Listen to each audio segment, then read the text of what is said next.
Football Lovers, berjumpa lagi dan lagi dengan Kakak Spasi. Kali ini Kakak sudah menyiapkan berita-berita terupdate seputar dunia sepak bola untuk kalian semua. Selamat menyaksikan.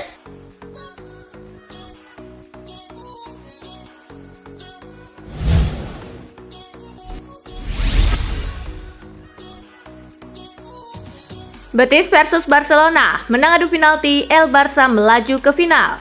Betis versus Barcelona tersaji di King Fahd Stadium pada laga semifinal Piala Super Spanyol. Barca memimpin lebih dulu lewat aksi Lewandowski di menit ke-40.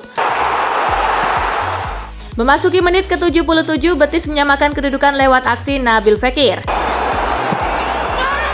Skor 1-1 menghiasi 90 menit waktu normal. Laga pun dilanjutkan ke babak extra time. Barca mampu unggul di menit ke-93 lewat aksi Ansu Fati. Betis kembali menyamakan kedudukan lewat aksi Lorenzo Moron di menit ke-101. Laga harus ditentukan lewat adu penalti setelah skor 2-2 menutup 120 menit. Barcelona menang 4-2 untuk melaju ke final bertemu Real Madrid.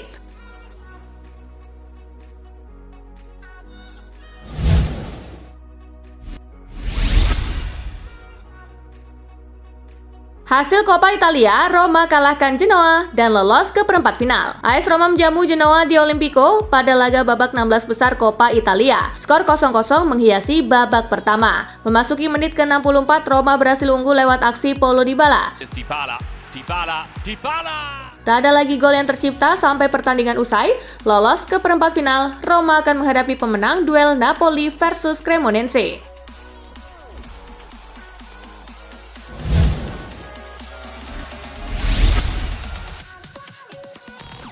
Fulham versus Chelsea, The Blues menyerah 1-2. Fulham versus Chelsea berlangsung di Craven Cottage. Tim tuan rumah unggul di babak pertama lewat gol Willian.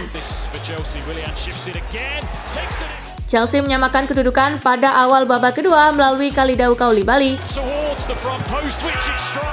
The Blues harus bermain dengan 10 pemain pada menit ke-58 usai Joao Felix di kartu merah. Fulham menambah gol lewat Carlos Vinicius pada menit ke-73. Laga tuntas untuk kemenangan tim tuan rumah 2-1. Hasil ini membawa Fulham ke posisi 6 dengan 31 poin. Chelsea tertahan di urutan ke-10 dengan 25 poin.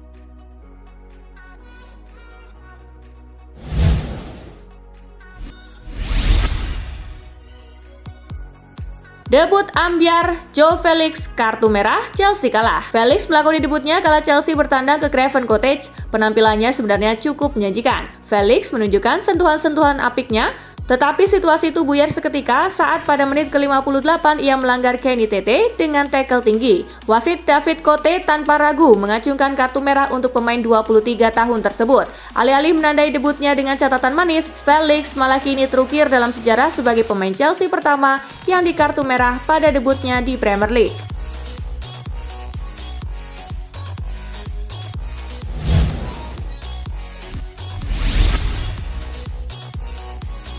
Chelsea paling sering dibobol mantan. Gol Willian ke gawang Chelsea mengantarkan London Biru ke buku rekor. Opta mencatat Chelsea kini menjadi tim yang paling sering dibobol mantan pemainnya sendiri dengan total 26 ex pemain di Premier League. Wow, banyak banget ya. Willian sendiri tidak merayakan golnya ke gawang Chelsea. Hal itu dilakukan untuk menghormati klub yang dia bela pada musim 2013 hingga 2020.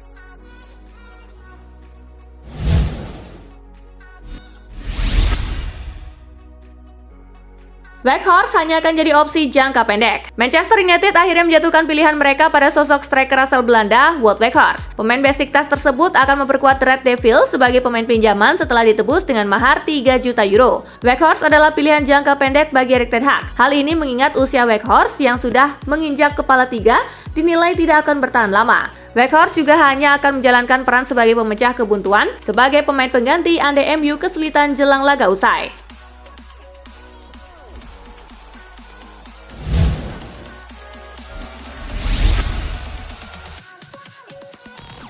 Atletico Madrid selangkah lagi amankan jasa Memphis Depay. Proses transfer Memphis Depay ke Atletico Madrid sebentar lagi akan rampung. Negosiasinya kemungkinan akan selesai dalam beberapa hari ke depan. Setidaknya ada 2 alasan yang meyakinkan Atletico untuk memboyongnya ke Estadio Wanda Metropolitano. Alasan pertama, karena sang pemain sudah terbiasa dengan atmosfer di Liga Spanyol. Alasan kedua, mengenai hubungan baik antara Atletico dan Barcelona.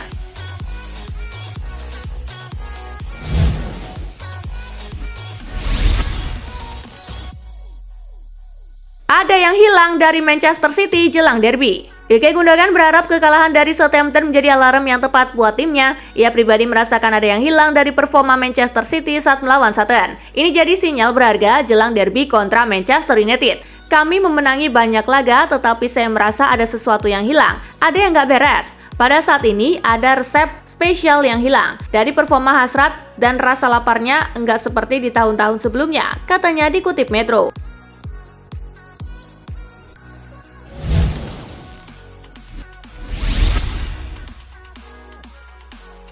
Spalletti nilai Juventus tak bisa sangkal menjadi tim favorit peraih Scudetto. Spalletti keberatan dengan sikap Allegri yang mengatakan bahwa Bianconeri merupakan bukan tim favorit peraih Scudetto. Menurut pelatih berusia 63 tahun itu, Juventus yang diisikan oleh materi pemain kelas atas serta mengemas raihan positif belakangan ini membuat sang lawan sungguh layak meraih kampion. Saya mengerti bahwa nyaman bagi Allegri untuk menyamar sebagai pemain pendukung. Namun bagi Juve yang selalu diisi oleh para pemain juara, mustahil bagi mereka untuk bersembunyi dari peran sebagai favorit, ujar Spalletti.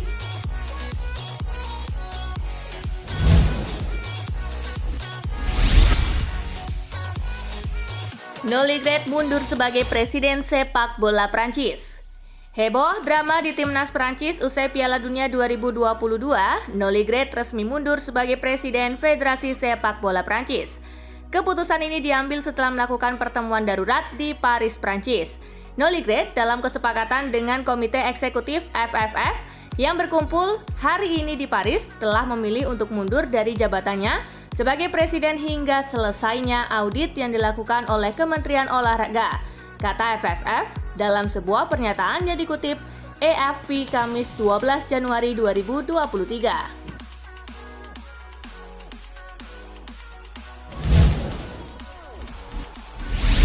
Kegembiraan PSG yang sudah kembali diperkuat Lionel Messi. Lionel Messi sudah kembali bermain untuk Paris Saint-Germain. Seluruh skuad Les Parisiens gembira La Pulga sudah kembali merumput di klub.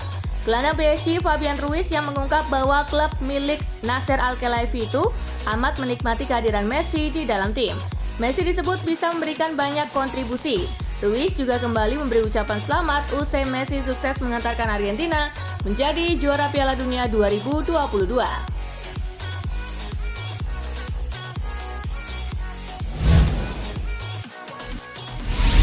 Chelsea coba buka negosiasi untuk kontrak baru N'Golo Kante. Chelsea dilaporkan masih ingin bersama dengan N'Golo Kante. Tim asal London Barat itu berencana untuk membuka negosiasi kontrak baru untuk N'Golo Kante. Graham Potter menjadi sosok yang diminta Kante untuk dipertahankan. Sang gelandang dianggap punya peran yang vital bagi Chelsea. Ia juga menilai sulit mencari pengganti yang sekaliber Kante.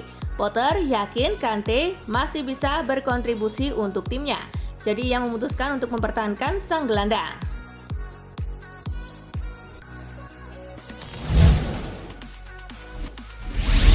MU amankan jasa Wout Weghorst. Weghorst segera terbang ke Manchester untuk menuntaskan kepindahannya ke Old Trafford. Sebelumnya MU telah mencapai kesepakatan dengan Besiktas untuk meminjam Weghorst senilai 2,5 juta pound sterling atau setara 46,4 miliar rupiah. Wout Weghorst akan menambah opsi lini serang Manchester United setelah berpisah dengan Cristiano Ronaldo. MU kekurangan penyerang, terlebih tidak bisa mengandalkan Anthony Martial karena rentan cedera. Weghorst sendiri akan menghadirkan dimensi serangan baru yang belum pernah dimiliki MU sebelumnya. Striker setinggi 190 cm itu cukup oke usai menciptakan 8 gol plus 4 assist dalam 16 pertandingan Liga bersama Besiktas.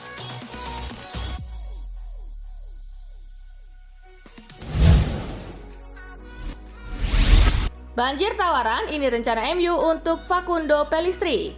Manchester United telah menentukan sikap terkait masa depan Facundo Pellistri. Mereka siap berpisah dengan sang winger dengan beberapa catatan.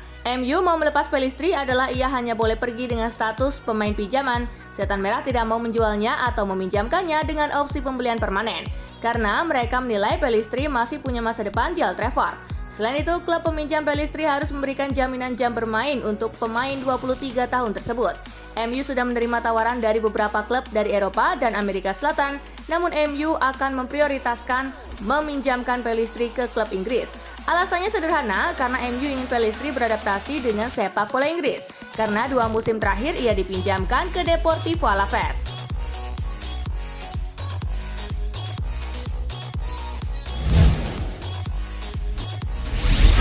Shearer sebut Darwin Núñez diperlakukan tak adil. Darwin Núñez menjadi sasaran kritik dan olok-olok bahkan oleh sebagian pendukung Liverpool sendiri. Ia dianggap pemain yang sangat hobi membuang peluang. Hal itu didukung data Opta bahwa tak ada pemain yang membuang kesempatan lebih banyak darinya, yakni 15 kali. Hal itu diperparah dengan laju buruk Liverpool dan adanya perbandingan dengan penyerang Manchester City Erling Haaland. Para pendukung klub lawan Liverpool kerap mengolok Núñez dengan sebutan Andy Carroll versi lain, merujuk ke pembelian mahal dan minim gol. Top skor Premier League Alan Shearer menilai para pengkritik Núñez sudah tak adil sejak dalam pikiran.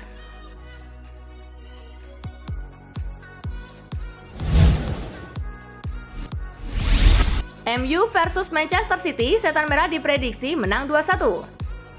MU akan memenuhi tantangan Manchester City di Old Trafford pada lanjutan Premier League Sabtu 14 Januari 2023. Kedua tim cuma berjarak 4 poin di papan klasemen The Citizen, menempati urutan kedua dengan 39 poin, sedangkan MU keempat dengan 35 poin. City sukses menghabisi MU dengan skor 6-3 pada pertemuan pertama musim ini di Etihad. Erling Haaland dan Phil Foden membuli Setan Merah dengan mencetak hat-trick. 3 gol balasan MU terlahir dari Anthony dan sepasang gol Anthony Martial di 7 menit terakhir. Meski demikian, pertemuan MU dan City kali ini memungkinkan berjalan berbeda. Tim besutan Erik ten Hag itu sudah jauh lebih solid usai membukukan 8 kemenangan berturut-turut. Sementara Manchester City meraup 5 kemenangan dan 2 kali kalah, termasuk kekalahan 0-2 dari Southampton di perempat final Carabao Cup semalam. Pemain legendaris Brazil Rivaldo memprediksi Manchester United mampu meraih kemenangan ke-9 berturut-turut. Selain faktor tuan rumah, MU juga sedang on fire.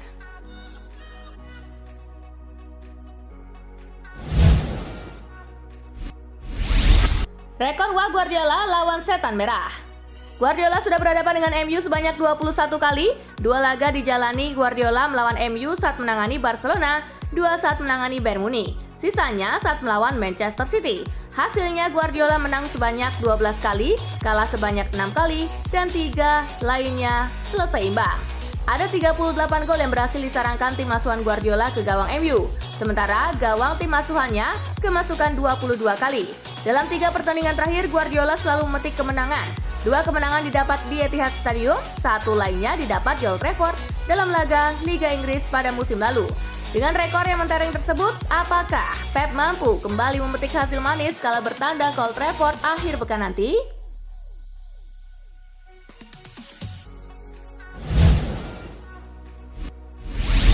Lazio siap uangkan Sergej Milinkovic-Savic. Lazio awalnya ingin mempertahankan Milinkovic-Savic, namun mereka kini berubah pikiran. Ini disebabkan kontrak sang gelandang akan habis di tahun 2024. Sejauh ini ia terus menolak tawaran kontrak baru yang diberikan pihak Lazio. Lazio tidak mau ambil resiko kehilangannya secara gratis di tahun depan, jadi mereka memutuskan untuk menjual pemain timnas Serbia itu di musim panas nanti. Lazio akan memaksimalkan penjualan Milinkovic-Savic di musim panas nanti. Mereka ingin mendapatkan pemasukan yang maksimal dari penjualan sang gelandang. Karena mereka menilai Milinkovic-Savic adalah salah satu gelandang terbaik di dunia saat ini, itulah mengapa Lazio menginginkan sekitar 120 juta euro untuk mahar transfer sang gelandang.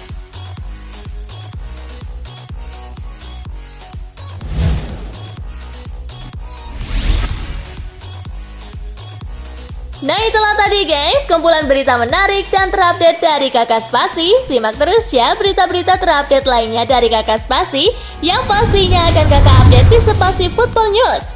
Tapi jangan ditinggalin ya channel Spasinya, karena Kakak akan update juga tentang fakta-fakta menarik seputar sepak bola dunia. Dan jangan lupa untuk terus di like, comment, share, dan juga subscribe ya. See you guys!